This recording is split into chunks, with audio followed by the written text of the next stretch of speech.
Hello મિત્રો, હરજ મહાદેવ. સ્વાગત છે મારા નવા મિની વ્લોગમાં. સૌપ્રથમ મારા અને મારા પરિવાર તરફથી તમને સાતમ આઠમની શુભકામનાઓ.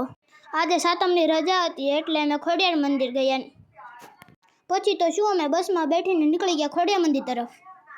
અમે અંદર પછી હાલીને ગયા. પછી મેં રસ્તા ઉપર બાકાશીકી બોલાવી દીધી.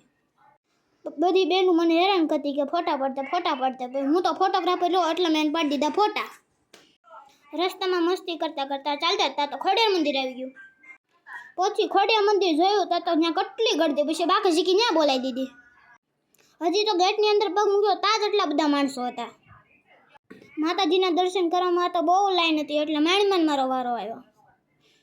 બહારનું વાતાવરણ જોવો તો ખૂબ ઠંડુ અને સારું હતું. મને એવું લાગ્યું કે વરસાદ આવશે પણ વરસાદ ન આવ્યો. ઉપર માતાજીના દર્શન કરવા જવાનું હતું એટલે અમે બધાએ હાથ પગ ધોઈ લીધા. બધાએ હાથ પગ ધોયા. મેં બધાનો વિડીયો લીધો પણ એ લોકો મારો વિડીયો જ ન લીધો. પછી મારું પોપટ થઈ ગયું. હું આગળ હાલવા મળ્યો. નદી, પછી નદીને કાચબા દુકાનું ઘણું હતું. પછી અમે સીડી ચડવા માંડ્યા. પછી ઉપર જઈને અમે માતાજીના દર્શન કર્યા અને નજારો જ કાપ જોવા જેવો જ હતો.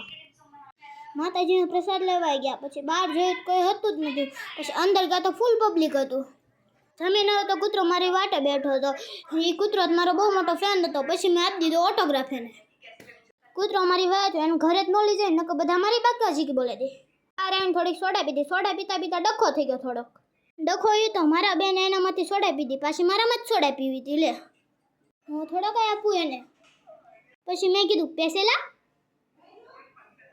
તેના પૈસા મમ્મીએ આપી દીધા. પછી અમે ઘર તરફ ગયા. ઘરે જઈને ફ્રેશ થયા. બસ આજ માટે એટલું. અને વિડીયો પસંદ આવે તો લાઈક અને સબસ્ક્રાઈબ કરજો. Bye bye.